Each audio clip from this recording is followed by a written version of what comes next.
Welcome to Sib Spot. Today's Reddit stories are from Entitled People. Story 1 is by According Sugar 520.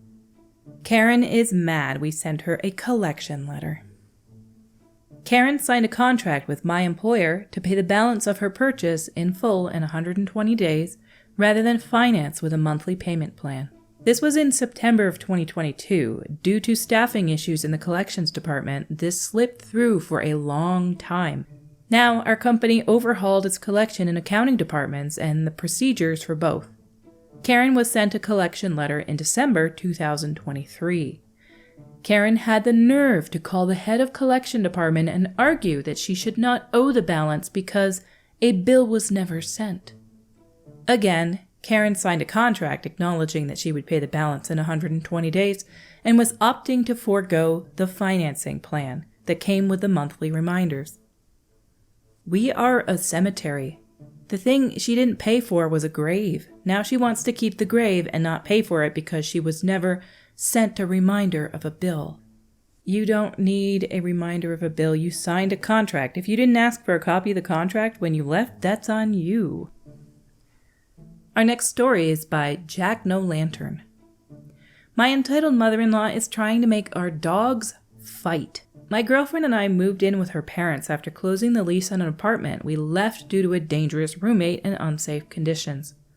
Ever since we moved in, she's been doing everything she can to make my life heck, but that's another story. This is something I got revenge doing. I have a 6.5-month-old boxer puppy I'll call Phoebe. My mother-in-law has a lab, a heeler, and a pug mix. The problem is the lab. I'll call her Lily.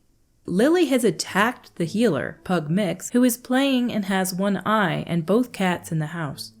She attacks over food and toys, and if they get on the couch she decides she wants to be on. It's horrible, and she hurt them pretty bad. I do not let my puppy out to play with her without me there. However, my mother-in-law has taken to coming in and getting her out of her crate and letting her out to play with Lily, no matter what my girlfriend and I tell her. If you don't let her out, I'll just come get her after you leave. No, she's gonna come out. I don't care if you're sleeping. I want her. Well, I like her, so she's coming out. I don't care what you want. Lily is harmless. You don't know anything about dogs anyway. She's obviously trying to take my dog and takes any chance to allude that I'm abusing her and can't handle her. She stole the heeler and lab from my brother-in-law and his girlfriend by using the same behavior.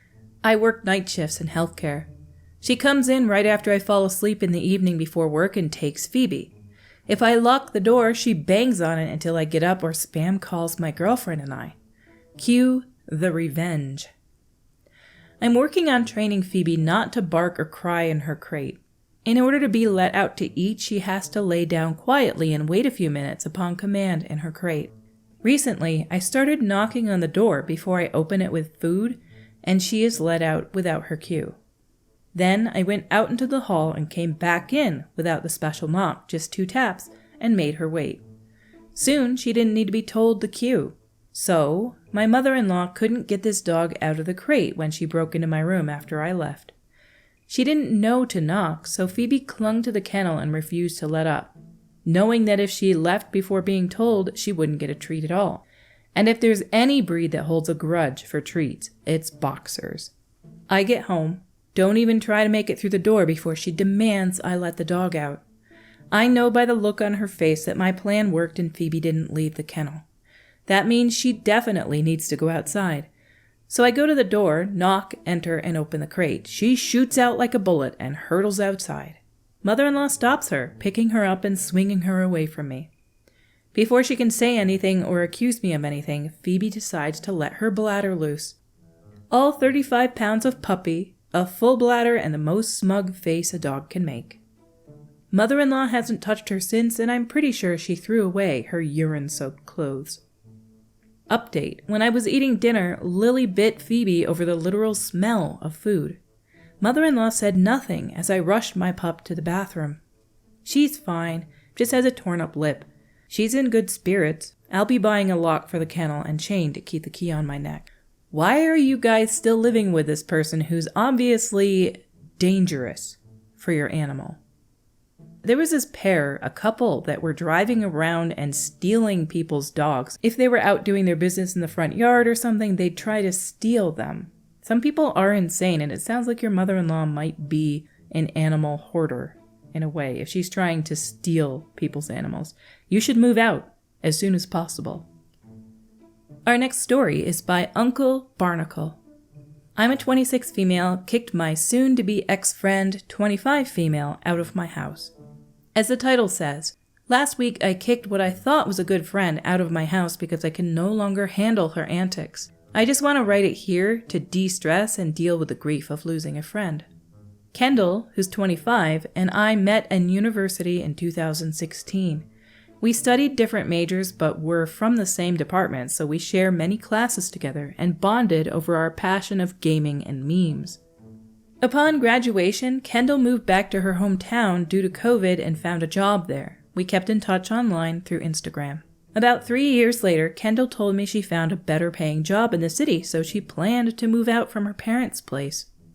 When I asked about her plans for accommodations, she replied with, "That's the thing. I was going to ask if you have an extra bedroom that I could move into." For context, I have inherited an apartment from my late grandfather, which is a nice 3-bedroom, 2-bath near the city center last year January, and I currently live alone since it's closer to my workplace and it has all the convenience of public transport. After some thinking, I thought that there was no harm in living with Kendall since I considered us as close friends. We discussed the terms and of course the rent. A week later, Kendall moved into my apartment. It was great at first. My home felt more lively than usual, and the thought of going home to a close friend warmed my heart and gave me a sense of security. Things were okay for a while, but crap goes downhill super quick. Kendall started complaining about many things at home, about her work, her savings, how she feels homesick. At first, I was very accommodating, thinking maybe she just needs time to get used to the city life. I offered as much help as I can, even to the point if she's low on money, I don't mind voiding a month's rent if it meant I could help her to achieve financial stability. I taught her how I save money, how I live off my then low salary with several commitments like my car, my dog, and student loan. I grew up where my parents expect me to be independent, so I told her things I'd do when I'm low on cash, how to get freelance jobs, etc. But she always seems to have excuses for every suggestion I have. Finding a freelance job is too hard, or how she couldn't let go of her premium junk food, that she isn't willing to cook or meal prep, and I eventually decided to leave it as it is. And after 2 months of living together, I realized Kendall started treating me as some sort of competition. She would constantly ask me things, like how much money I make a month, how many job hoppings did that take. Anything that she thinks she's better than me, she'll definitely pop that question.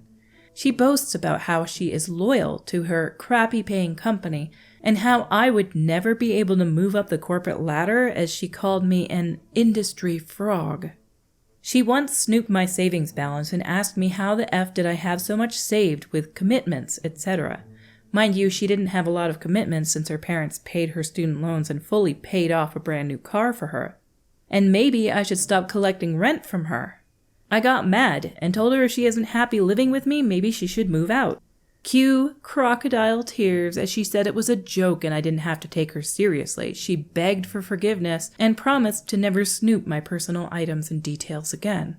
I let it go once, but she kept bringing things up like, "Well, you had the cash and a credit card." Every time I told her I'd rather stay home because I no longer have the budget to go out and have fun. Comments like this became more frequent when I got a new job 6 months ago. On top of that, she doesn't clean up after herself, tried to flirt with my boyfriend, and at times parked in my parking space when our initial agreement was that she had to find her own parking space if she's moving in with her own car, because my apartment only has 1 parking space per unit. The straw that broke the camel's back was when I caught her kicking my dog in his abdomen when I got home from work. I yelled at her and rushed to check my dog. Luckily he was fine, but I rushed him to the vet for safety measures. I got home and she sneered that it was just a dog, and as a friend I shouldn't treat her like that. I asked her why she kicked my dog and she didn't answer me. She shrugged and tried to escape into her room. At this point, it was already about a year since Kendall moved in with me. I lost my cool and told her off, bringing up her problems and how I tried to be nice and accommodating. Then I told her I'm giving her a week to move out and that from then on, I'd rather we keep our relationship casual or we don't talk at all. Kendall cried and begged me not to kick her out so soon, but it turned into her screaming back at me, calling me a bad friend because apparently, in her words, I didn't tell her off how badly she was behaving? Like WTF? There was a lot of back and forth, which I don't remember what I said, but I remember eventually calling her an entitled brat. She cried again, saying it was uncalled for, and stormed off to her room. The next day, I was bombarded with texts from other university friends, some calling me selfish and others sympathizing with me. Apparently, Kendall posted our argument on Facebook and Instagram, painting me to be the bad guy. I was upset at first, but I decided that after Kendall moved out, we would no longer be friends, as well as those who took her side of the story and condemned me.